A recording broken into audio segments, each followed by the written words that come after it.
پیرهن هم به بویت عاشقم، هم به رو هم به مویت عاشقم. عاشقم حتی به غمهای تو من، هم به خاکستان کویت عاشقم.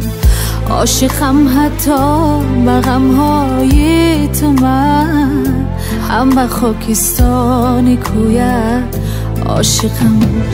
عاشقم عاشق ترم کن باز باز، ای رفیقی هم نفس، ای دل نواز.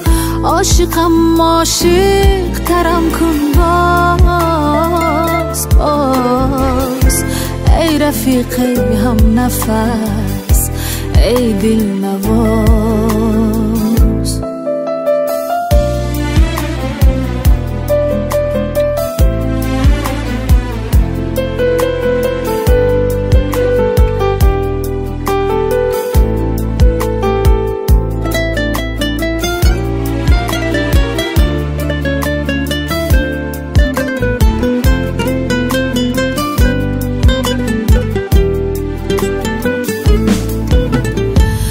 تا به اوج لحظه دیوانگی، تا دم از خویشتن بیگانگی، تا سرانجامی تپش‌های تنم، ای بسا نزدیک از پیرانم.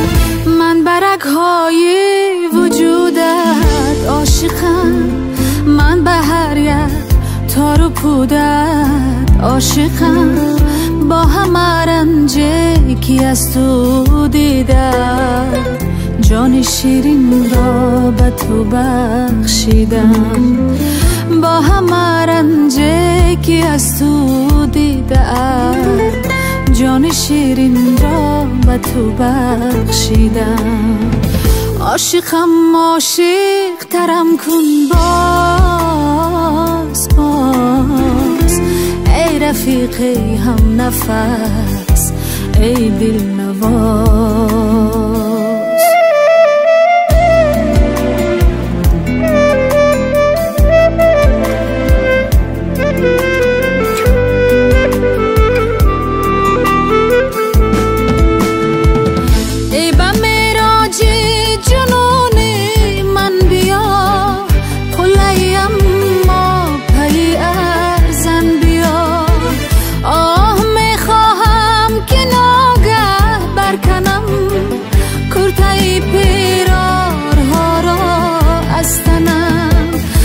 جواری قصه دریا شوم، پاک از هنگامه دنیا شوم.